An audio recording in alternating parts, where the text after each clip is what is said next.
drag that down. For those of you that don't know what the D1 is, that's one of the 3 entries that we trade at ASFX. That's what we teach in our courses.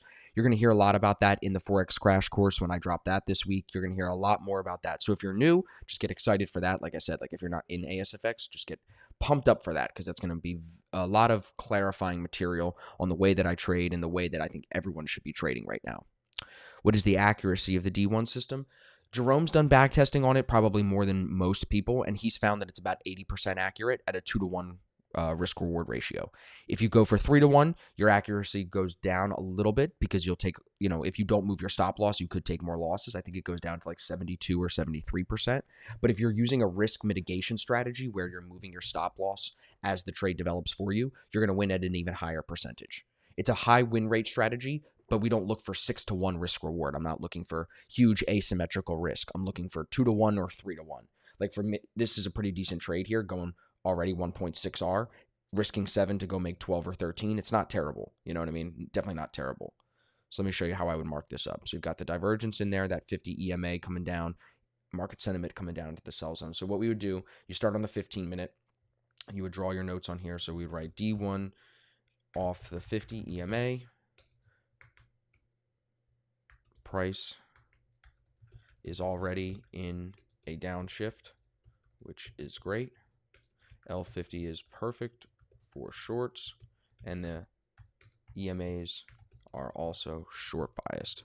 Will the crash course be added to the main course? No. Good question, Bridget. So the crash course won't be added to anyone's content. It's new. It's really, I can't tell you the price yet, but it's less than $50. So it's going to be very cheap. It's not for everyone though. So like for Bridget, I know Bridget's coming to the retreat in December. She has the courses already. The crash course would supplement what's in the beginner course, but really why we built the crash course is to get people, like get a foundational piece of education to people before they go into the beginner course. Because I know some people don't want to spend $400 for the beginner course right off the jump. They'd rather buy something a little cheaper to see if they like me, to see if I'm giving them value, blah, blah, blah. So this is like the intro to the course, but I am recommending that everybody who has the course still buys the crash course, because like I said, it's cheap and it's important information. If it was expensive, I'd understand why no one would want to buy it. You'd just go right for the course, but that's not what we're doing. We're trying to get this to everybody because it's so affordable. It's 2 hours of jam-packed content. So yeah, I hope that answers the question, Bridget.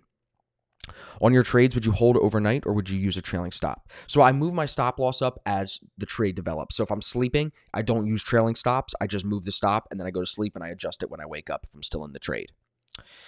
Jay said, what is the accuracy of the D2 system? The D2 system is just as accurate as the D1, 70, 80% win rate. That you'll get better risk reward if you wait for those setups, because you'll have 4 or 5 to 1. You'll have more asymmetrical risk on those D2 setups, but it requires a little bit more patience. My percentage is rising with the ever backtesting block I do. Good.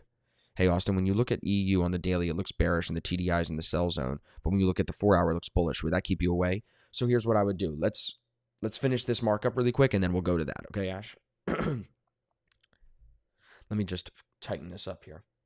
So the EMAs are good. So in my head, what I'm typing here is like working through my checklist that we teach in the video courses. I give everybody the checklist for the A1, the D1, and the D2. That's what I'm working through right here in my head. So the EMAs are good. The TDI is good. It's not oversold. You got space on ADR, not oversold. No divergence in the way against the trade idea. So that's the 15-minute notes. Then I would go over here to the 1 minute, do the same thing like this.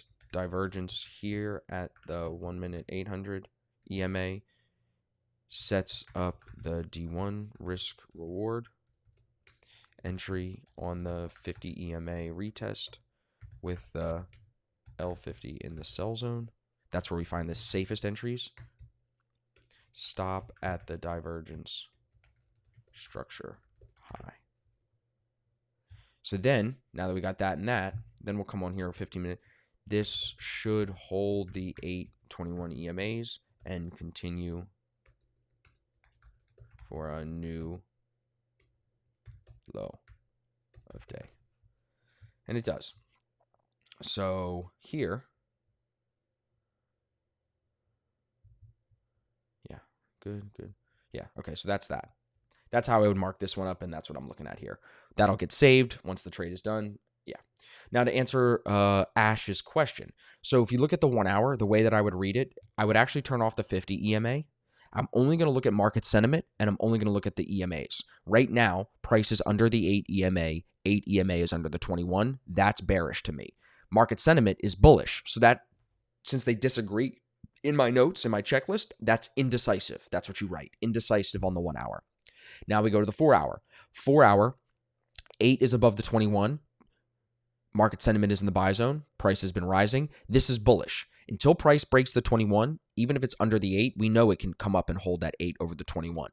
4 hour market sentiment, 4 hour price action are both bullish. So there's no indecision there. On the daily, price action is above the 8.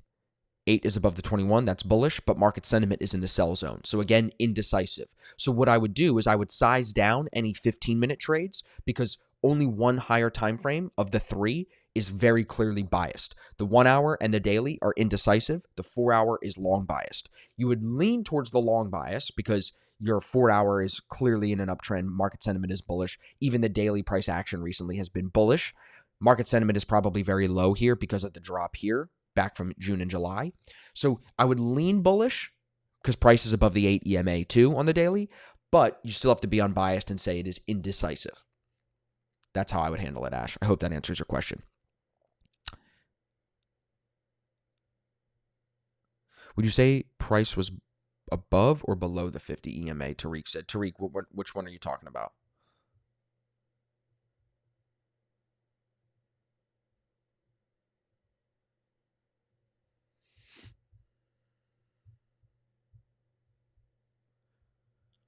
Can add some notes